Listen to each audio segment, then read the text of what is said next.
Ce soir, au téléjournal, il aura fallu des mois de négociations parfois tendues. Les enseignants et la province sont parvenus à une entente de principe hier soir.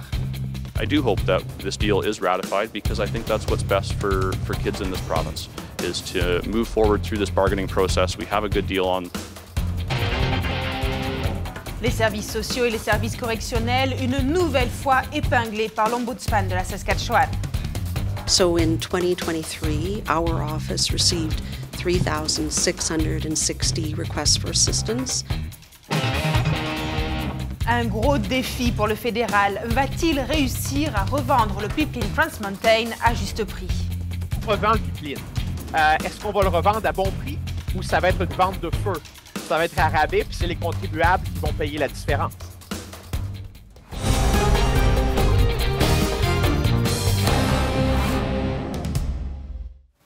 Bonsoir à tous et bienvenue à vos 30 minutes d'information quotidienne.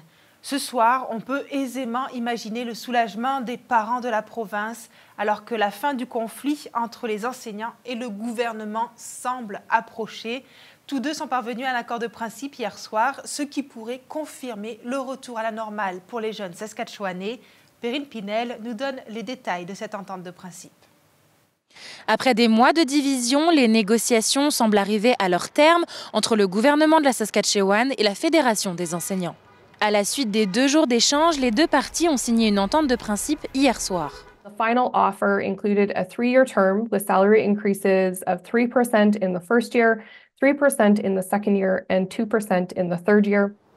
Le ministre de l'Éducation de la province estime que cet accord tient la route et qu'il devrait être ratifié pour le bien-être du système scolaire. At the end of the day, that's going to be up to the STF membership. I think we have a really good agreement on the table here. We've got the largest compensation increase for teachers in Saskatchewan since 2011. Le nouveau Parti démocratique de la Saskatchewan estime, lui, que cet accord est décevant et que le gouvernement actuel est responsable de la situation difficile dans laquelle se trouve l'enseignement. Saskatchewan families deserve better than that. And if this government is satisfied with a status quo approach to education, an approach that has brought us to last place and they're confident that keeping us there is somehow good for people, that's absolutely unacceptable. Le contrat de travail qui lie les enseignants à la province a pris fin en août 2023, il y a 8 mois. La présidente de la Fédération estime que cette période a eu un effet sur tout le système scolaire. The actions that we have seen from government, the actions from Saskatchewan School Boards Association, and the actions of some division administration have shown the lack of respect and appreciation for teachers in Saskatchewan and a lack of appreciation for the work that they do. La suite est dans les mains des quelques 13 500 enseignants qui devront voter oui ou non le 8 et 9 mai prochain. De son côté, la STF se dit prête à poursuivre les actions si cette entente n'est pas ratifiée. Ici Perrine Pinel, Radio-Canada, Regina. C'est un rapport sans grande surprise que l'Ombudsman a déposé aujourd'hui. Comme précédemment, les services sociaux et les services correctionnels y sont de nouveau épinglés. Pierre-Olivier Nadeau s'est plongé dans ce rapport. Le rapport de l'Ombudsman de la Saskatchewan publié aujourd'hui a comme un goût de déjà-vu. Une nouvelle fois, c'est le ministère des Services sociaux qui est pointé du doigt. C'est lui qui a reçu le plus grand nombre de plaintes parmi toutes les institutions provinciales examinées. En 2023, c'est 650 plaintes qui ont été déposées à l'encontre de ce ministère. On constate toutefois une légère baisse depuis l'année dernière. L'Ombudsman croit qu'elle est liée à une formation qu'elle a offerte aux équipes du ministère des Services sociaux, une formation liée aux fondamentaux de l'équité. En réponse, le ministère des Services sociaux répond qu'étant donné le volume élevé d'interactions avec les clients que le ministère gère quotidiennement et la nature complexe des situations des clients, il peut arriver que le client et le ministère aient besoin d'un soutien supplémentaire pour parvenir à une résolution réussie. Les services sociaux sont suivis de près par les services correctionnels avec près de 600 plaintes. Le ministère de l'Administration pénitentiaire, de la Police et de la Sécurité publique explique ce nombre de plaintes en raison de son milieu très complexe. De manière générale, l'Ombudsman estime que ce rapport rappelle l'importance de son travail.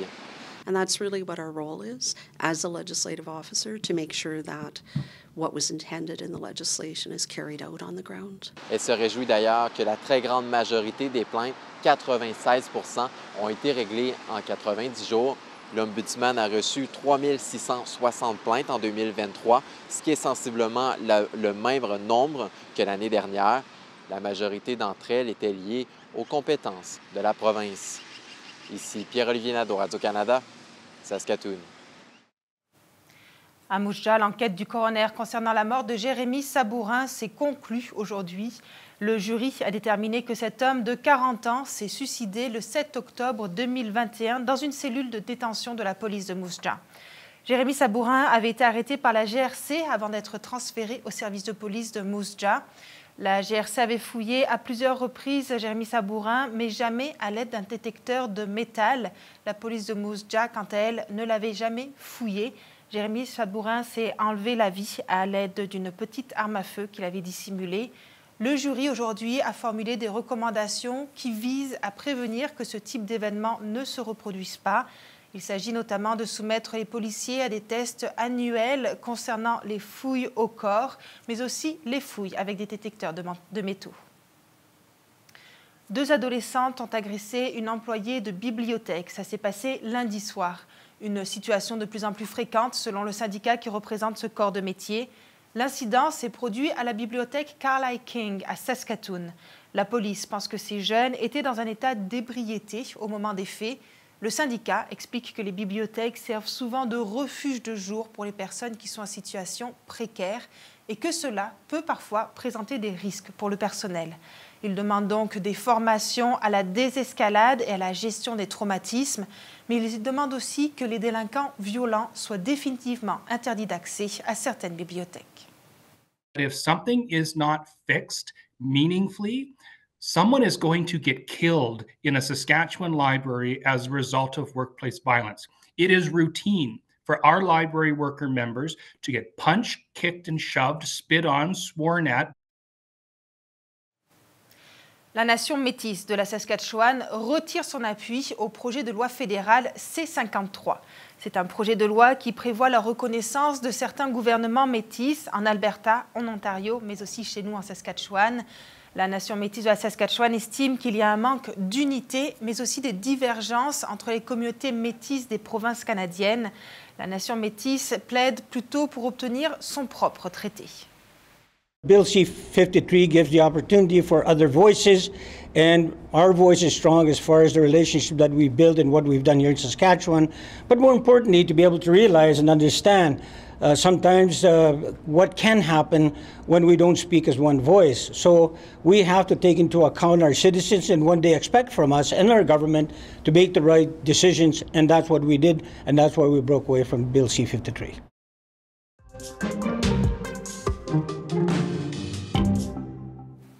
Alors la grande question aujourd'hui, c'est aviez-vous toujours vos bottes de neige et vos gros manteaux sous la main, ou bien est-ce que, comme moi, vous avez fait un déni de réalité? Nous allons voir des images en direct de Regina qui aujourd'hui a eu de la neige par rafale tout au long de la journée et ce soir encore, mais aussi des vents jusqu'à 46 km/h.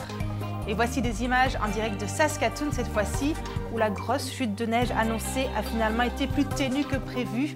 On signale cependant de la poudrerie et des rafales jusqu'à 40 km/h. Mais ne vous en faites pas, ça va vite s'améliorer. Concernant les conditions routières aujourd'hui, on remarque quand même que les conditions hivernales sont de retour sur une grande partie de la province, notamment à Saskatoon et à l'est de la ville, mais aussi au sud, autour de Gravelbourg. Pour les prévisions aux 3 jours, encore un petit peu de neige demain au sud avec un retour du soleil dès samedi et des belles températures printanières dimanche. Au nord, ça se dégage un peu plus rapidement que prévu. Le soleil sera de retour dès samedi aussi et les températures seront un peu moins élevées qu'au sud.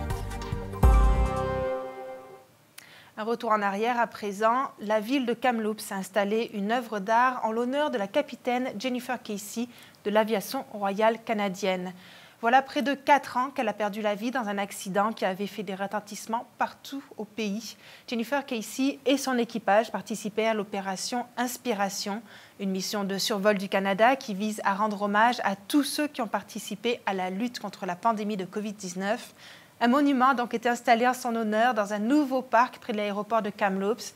Il représente un avion composé d'une mosaïque de feuilles et de branches d'érable. Le parc devrait ouvrir ses portes dans le courant de l'année.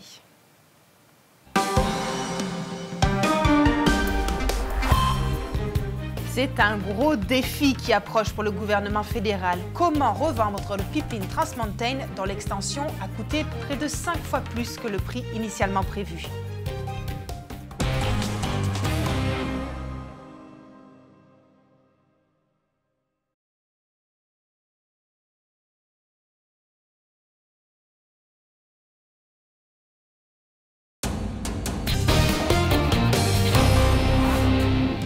La vente du pipeline Trans Mountain, qui devrait être mis en service dans une dizaine de jours, s'annonce déjà difficile. Ottawa a toujours dit qu'il ne souhaite pas rester propriétaire de cet oléoduc qui rejoint l'Alberta à la Colombie-Britannique. Mais voilà, se départir de ce projet qui a coûté bien plus cher que prévu relève donc du défi, comme nous l'explique Anne-Marie Triquet. Le coût estimé du projet Trans Mountain a quadruplé dans les 5 dernières années. En 2019, le coût estimé était de 7,5 milliards de dollars. Et donc, avec ce prix plus élevé, les experts indiquent que le gouvernement fédéral risque de récupérer seulement la moitié de ce montant de 34 milliards de dollars. Reste qu'il y a des intéressés pour racheter le pipeline de Trans Mountain, notamment le groupe Project Reconciliation qui représente 120 Premières Nations qui sont touchées de près ou de loin par l'oléoduc. Those revenues would contribute to building houses every year. They would contribute to developing our youth for further training and development, and provide another source of continued revenue to come into the nation. Mais le processus de revente pourrait être risqué pour les libéraux de Justin Trudeau.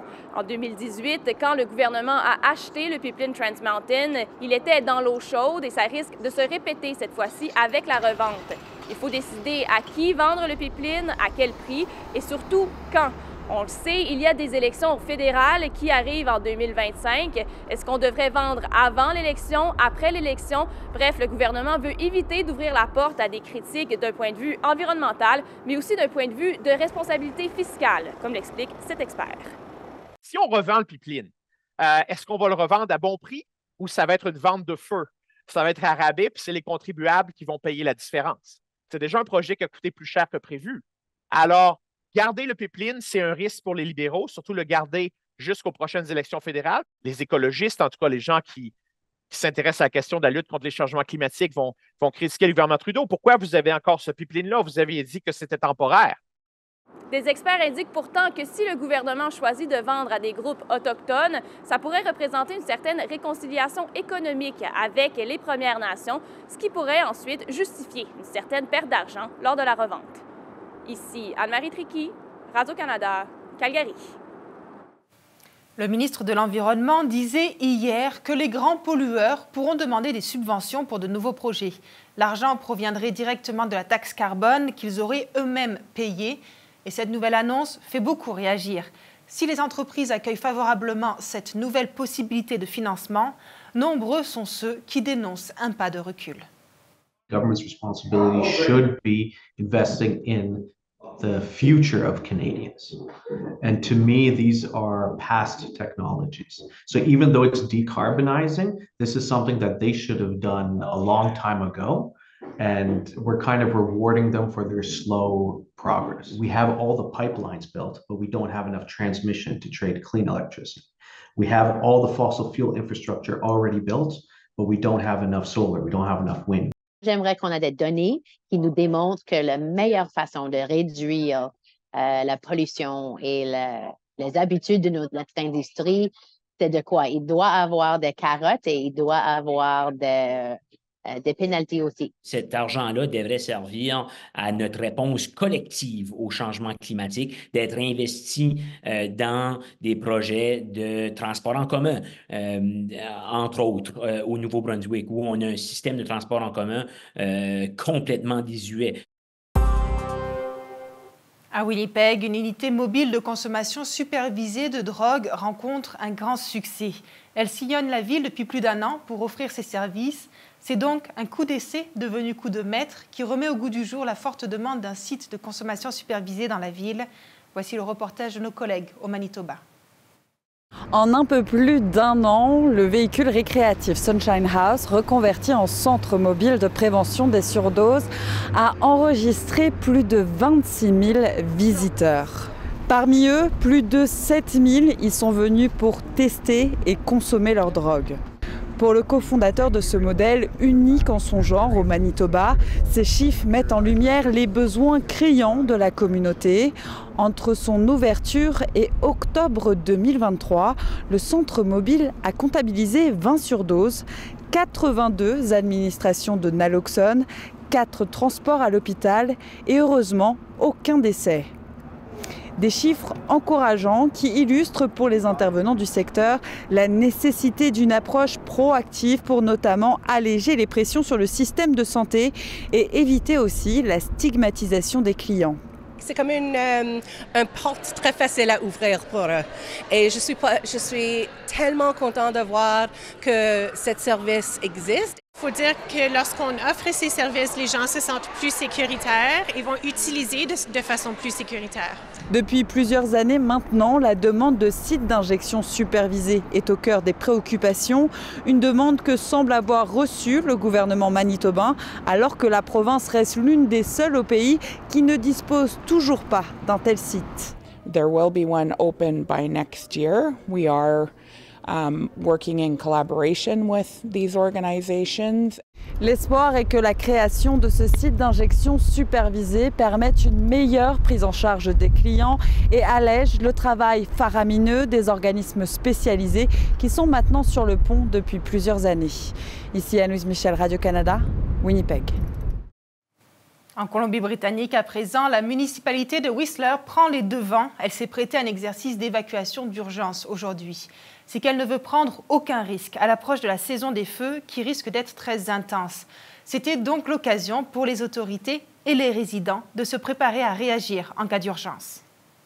We're big believers that plans can't sit on shelves. They need to be practiced. And for us to respond well in a real emergency, we have to make sure that we understand our process and practice it. It's a wake-up call. It could happen. It's happened all over, so it could happen here in Whistler. I really think it's a really good idea. And just the other day I bought a knapsack to put my cat in so I can get on my e-bike and ride out of town if I have to.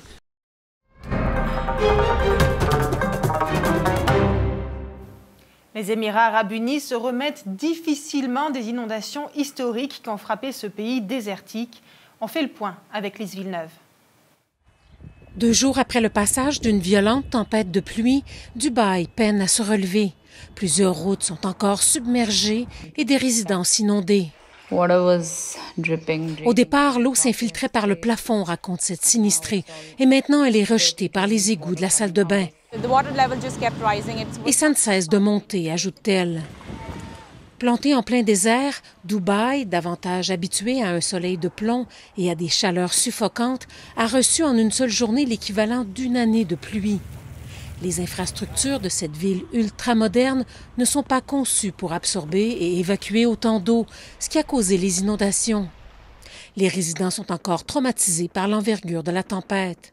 C'était comme une invasion d'extraterrestres, dit cet homme, avec du tonnerre et des éclairs sans interruption.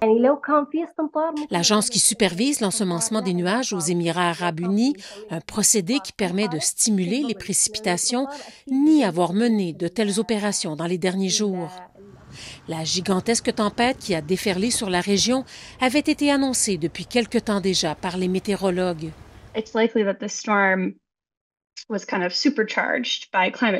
Mais elle a vraisemblablement été exacerbée par les changements climatiques, dit cette spécialiste.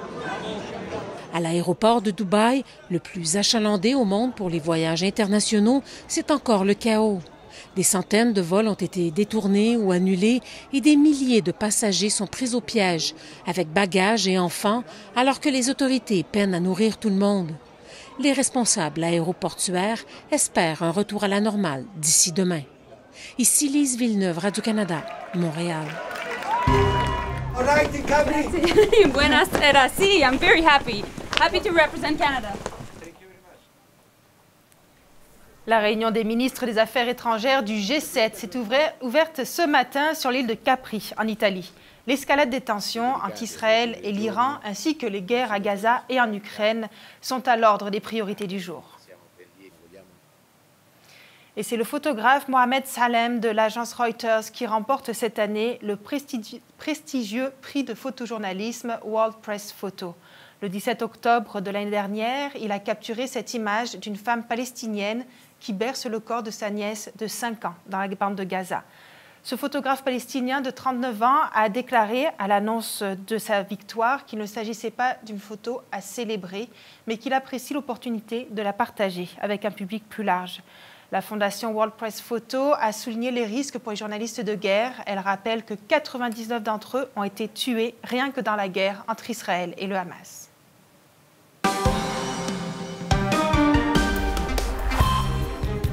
Après la pause, on regarde ensemble quels sont les athlètes canadiens à surveiller aux Jeux Olympiques de Paris. À tout de suite.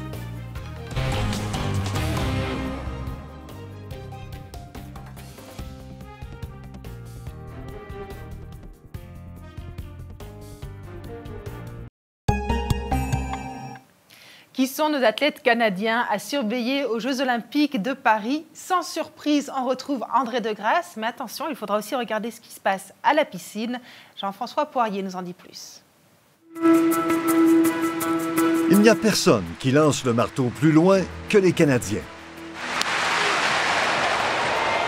De jeunes champions du monde d'ici, prêts à faire trembler Paris.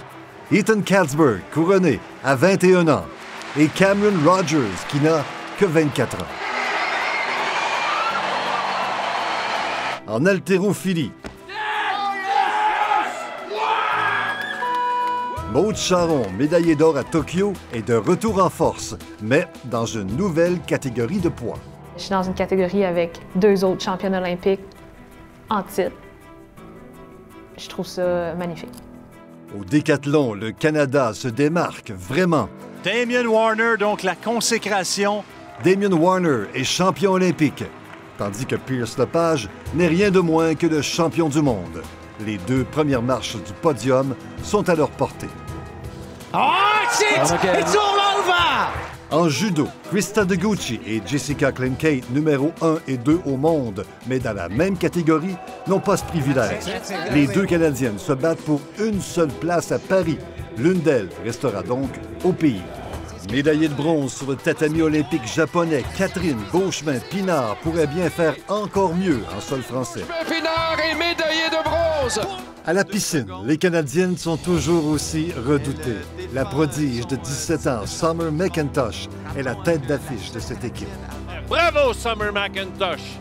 Beaucoup des espoirs du Canada reposent d'ailleurs sur les épaules de ces nageuses. Si le pays désire battre son record de 24 médailles à des Jeux d'été non boycottés, établi il y a 3 ans à Tokyo.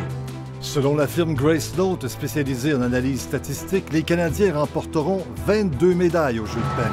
Une prédiction prudente qui correspond aux estimations de Radio-Canada Sport.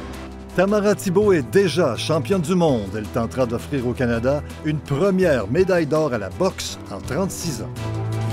En basketball, l'équipe canadienne masculine, médaillée de bronze aux Mondiaux en 2023, a progressé de manière fulgurante grâce notamment au brio du Québécois Logan Storr. C'est sûr qu'on va pour la médaille d'or. Le breaking fait son entrée au JO et ça tombe bien puisque le Canadien B-Boy Phil Wizard-Kim a été champion du monde en 2022. À vélo, un Québécois profite d'un bon élan. La 2e victoire canadienne dans l'histoire du Tour de France. Hugo Hull est un candidat de choix à l'épreuve sur route, lui qui a déjà connu la gloire en France. Avec les Jeux de Paris, il y aura seulement 2 places, donc les places vont être chèrement acquises, la lutte va être féroce. Sur piste, Lauriane Genet, surprenante médaillée de bronze au Keirin à Tokyo, s'impose parmi les favorites canadiennes pour rouler au Vélodrome parisien. Lauriane Genet, médaillée de bronze! À 21 ans, Félix Dolcy en sera à ses premiers pas olympiques. 5e au sol aux derniers mondiaux, le Québécois vise haut. Maintenant que Paris va se présenter cette année, il n'y a vraiment rien qui va me retenir d'aller chercher cette médaille-là. Mais comme toujours, rien n'égalera la popularité de la course disputée à la vitesse de l'éclair, la spectaculaire finale du 100 mètres, à laquelle André Degrasse déjà double médaillé de bronze sur la distance, souhaite se qualifier pour une 3e fois d'affilée. Le Canada n'a jamais fait mieux qu'une 11e place au classement des nations, ni gagné plus que 7 médailles d'or à des Jeux d'été non boycottés. Mais chaque fois, le bonheur reste le même. Jean-François Poirier, Radio-Canada, Montréal. C'est très impressionnant tout ça. Je peux vous dire que notre équipe a déjà bien hâte de suivre ces Jeux olympiques. On revient à Regina avec l'entreprise Style Academy qui prépare un défilé de mode pas comme les autres. Ses créateurs utilisent de tout, de vieux vêtements aux cartes à jouer en passant par les vieux sacs de chips. Ils ont créé des modèles uniques qui vont défiler demain soir. Il s'agit d'une collecte de fonds pour la mode recyclée. Elle vise à recueillir des fonds pour leur équipe, mais aussi pour un ancien élève qui représente la Saskatchewan dans une compétition nationale. Si vous voulez voir toutes les créations de ce défilé de mode, eh bien, il aura lieu demain soir à la Style Academy. Recycled fashion is kind of upcycling old clothing to make new clothing.